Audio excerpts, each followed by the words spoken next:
directions and we follow them. Huh? And actually we could do a much better job if we weren't so unqualified. But somehow or other Krishna likes what we're doing, and so he's giving us so much encouragement. And you can also get like that. That's the whole point of this. I'm not boasting. I'm trying to encourage you that you can do the same thing.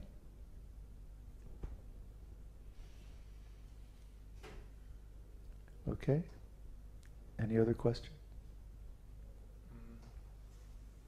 Otto added, but the old heavy karmic debts are still there. Do they become purified by service and dissolve? That's the whole point. Yeah. The mantra especially dissolves that old karma. The more you chant, the more it will lighten up.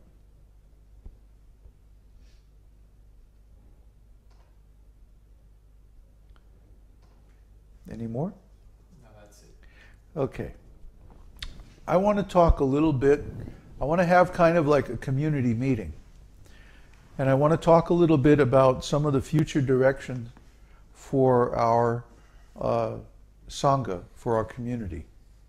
You know, for a long time we've been talking about having a farm and having like an example community of self-sustaining agriculture and like that. And in the beginning, our vision was, well, now I feel that it was kind of crude. It was kind of very, I mean, it was good as far as it went, but it was actually based on things that we have experienced before. And there was nothing really unique or new or special about it. It was very similar to what we had already experienced in other places, in ISKCON and other communities that we saw. It was kind of the best of all of those put together into a plan with our own insights about how to establish Varnashram Dharma through the university program and like that. And that's going well. I'm very pleased with how the university has grown. It's actually grown much faster than anybody had thought. What do we have now, 30 students in the Bhakti program? Something like that, yeah. Something like that, 30, 32. It's really grown just amazingly fast. I'd like to see some of our students making faster progress. Some of them are a little bit stuck. But gradually we will get everybody through the Bhakti program and through the Bhakti Shastri program and like that. Our goal, our first goal, is to create real brahmanas, real Vedic, spiritual, realized teachers who can spread this lifestyle and this philosophy to others in the original form without changing anything, and who can also show a good example in their own lives. And so we have a very high standard for our Brahminical students, for our Brahminical initiation. And by the time they get there, they will be in really good shape. Beyond that, we have more courses designed to produce sannyasis that don't fall down and gurus who are genuine spiritual masters in the true sense of the word. So that program is going on very nicely, and I have every reason to feel that, to have confidence it's going to continue in the future like that. But we have not been able to make much progress. I'll be quite honest with you. Here in Chile, I mean, I suppose the fact that we've got a beautiful house in a gorgeous place in the country, you know, one of the most beautiful tourist locations in the southern hemisphere, you know, that counts for something. And we have made a lot of progress fixing up the place and getting comfortable here, even though the house really wasn't designed for winter. It was built as a tourist place for the summer. So it's not really properly insulated and so on like that. But this nice big temple room is just perfect. I mean, the sound in this room is wonderful, and the place is very pretty and gorgeous and natural like that. So we really like this place, and we're okay, we're comfortable here. But you know me, I'm always thinking ahead. I'm always trying to see as far ahead as possible.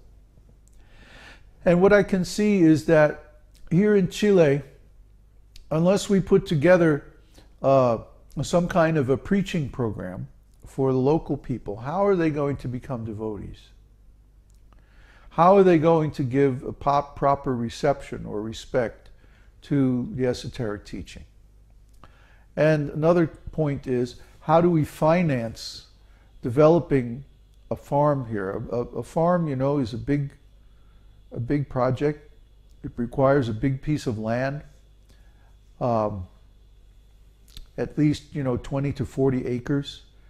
And the land here has gotten quite expensive now. Even though you can look around and find some land cheaper, it's still, you know, $10,000 an acre or something like that for good farmland. So we're looking at our finances, and although we have adequate finances, you know, for what we're doing now, for any kind of a big project in the future, it's just, you know, it's not adequate at all. So we're trying to understand how we could finance a bigger project, and some of the ideas that have come up are very interesting. Well, one idea is to attract investors who are interested in strictly in a business way by getting a bigger piece of land than we actually need. Let's say if we need 40 acres for our farm, we got 100 acres. And then we develop parcels with, you know, little cabins and water and roads and gardens and stuff like that. In other words, we improve the land, we fence it off, and make it all ready to subdivide into parcels. A typical land development deal, where we get 100 acres and then we sell off 50 or 60 acres to other people, hopefully people who had some spiritual values and who want to be next to a bunch of crazy monks.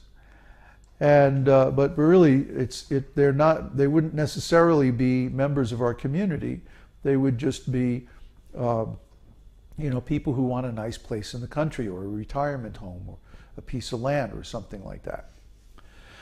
And then from the proceeds of that sale, we would develop our community, pay off the land, and pay back the investors.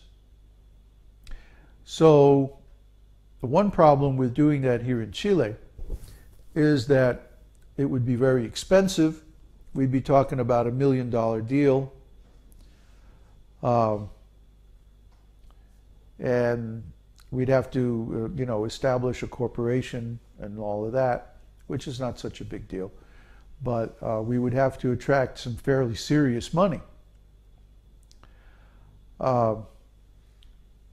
Another avenue that we've been exploring is the idea of related businesses. Related business means something that is drawn from the Vedas, from the esoteric teaching, but which would be a profitable business to have, and something that we could develop that would more or less take care of itself. In other words, it would have to be online business. Not that we open a store somewhere or manufacture things, but that we give some services based on Vedic knowledge or something like that. So we came up with the idea of Ayurvedic medicine. Ayurvedic medicine, which is in the north of India, is also in the south of India. They have a tradition called Siddha medicine. The Siddha medicine is a more original tradition. And the medicines of that tradition are reputed to be more powerful. So we're developing a relationship with one of these Siddha tradition gurus. And so far it's going okay. But we're not exclusively thinking of, we're not thinking of making an exclusive deal with any one person, but to have some pool of medical talent, let's say in India, people who know these traditions and apply them every day in their lives to actually heal people, coming up with these herbal medicines, and then have an online store with a seminar to educate people in these different medical traditions, and then they can buy the medicines, or they can buy astrological consultation. There's a whole field of medical astrology. We have all the books, we just haven't gone through it, but we could make a computer program that would give people a readout or a report that indicates their medical issues based on their astrology. And from what we know about Vedic astrology, this would be very accurate. It would be very powerful. So we could sell